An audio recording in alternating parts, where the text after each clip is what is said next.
Hi అండి, నేను మీ Lakshmi. Welcome back Lakshmi's kitchen. ఈరోజు మన వీడియోలో మ్యాంగోతో కోకోనట్ లడ్డు ఎలా చేసుకోవాలో చూద్దాం. కొబ్బరితో మనం లడ్డు, బర్ఫీ అన్నీ చేసుకుంటూ ఉంటాం కదండి. ఒకసారి సీజన్ కాబట్టి మ్యాంగోతో ఇలా కొబ్బరి లడ్డు చేసి చూడండి, చాలా టేస్ట్గా ఉంటుంది. పిల్లలు, పెద్దలు అందరూ కూడా బాగా ఇష్టపడతారు. ఇక ఆలస్యం చేయకుండా కొబ్బరి మ్యాంగో లడ్డు ఎలా చేసుకోవాలో చూద్దాం. బాగా పండిన ఒక పెద్ద సైజు మామిడి పండు అయితే తీసుకున్నానండి. దీన్ని చిన్న చిన్న ముక్కల కింద కట్ చేసుకొని పక్కన పెట్టుకుందాం.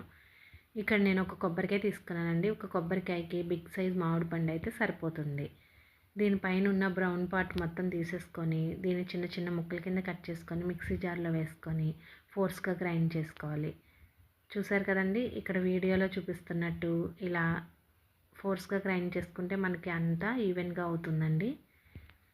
ఇలా తయారు చేసుకున్న కొబ్బరి తురుముని పక్కన పెట్టుకుందాం.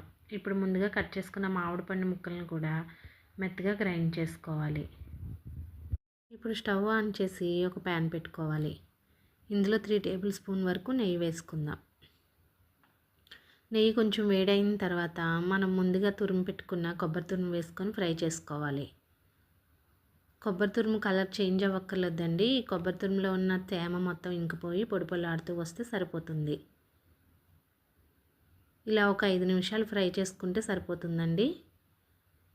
కొబ్బరి తురుము అంతా ఇలా ఫ్రై అయిన తర్వాత మనం గ్రైండ్ చేసి పెట్టుకున్న మ్యాంగో ప్యూరీ కూడా వేసుకోవాలి.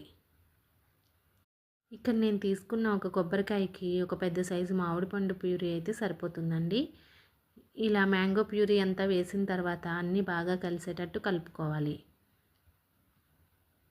ఆల్రెడీ మనకి మామిడి పండులో తీపి ఉంటుంది కాబట్టి ఇక్కడ నేను షుగర్ అది వాడట్లేదండి, మిల్క్ మేడ్ వేస్తున్నాను. కొలత ప్రకారం అయితే ఒక 4 టేబుల్ స్పూన్లు అయితే సరిపోతుంది. తీపి కొంచెం తినే వాళ్ళైతే ఇంకో టేబుల్ స్పూన్ వేసుకోండి, సరిపోతుంది. ఇలా మిల్క్ మేడ్ కూడా వేసిన తర్వాత బాగా కలుపుకోవాలి. దీని ప్రాసెస్ అంతా కలపడంలోనే ఉంటుందండి. ప్యాన్కి సెపరేట్ అయ్యే వరకు అన్నీ బాగా కలిసేటట్టు కలుపుతూ ఉండాలి. ఇలా కలుపుకున్న తర్వాత ఇందులో ఫ్లేవర్ కోసం ఒక 1/2 టేబుల్ స్పూన్ ఇలాచీ పౌడర్ కూడా వేసుకొని బాగా కలుపుకోవాలి. చూసారు కదండి, నాకు ఈ ప్రాసెస్ అంతా 15 మినిట్స్ అయితే పట్టిందండి. ఇలా ప్యాన్కి సెపరేట్ అయ్యే వరకు బాగా కలుపుతూ ఉండాలి. ఇలా దగ్గర పడిన తర్వాత ఇప్పుడు స్టవ్ ఆఫ్ చేసేసుకొని దీన్ని చల్లారబెట్టుకుందాం. ఇప్పుడు ఇదైతే పూర్తిగా చల్లారిందండి. దీనిని మనకు నచ్చిన సైజులో ఉండల కింద చుట్టుకోవాలి. ఇలా చేసుకున్న ఉండలన్నిటినీ మనం ఇప్పుడు ఎండు కొబ్బరి తురుములో డిప్ చేసుకొని సర్వ్ చేసుకుంటే చాలా బాగుంటుందండి.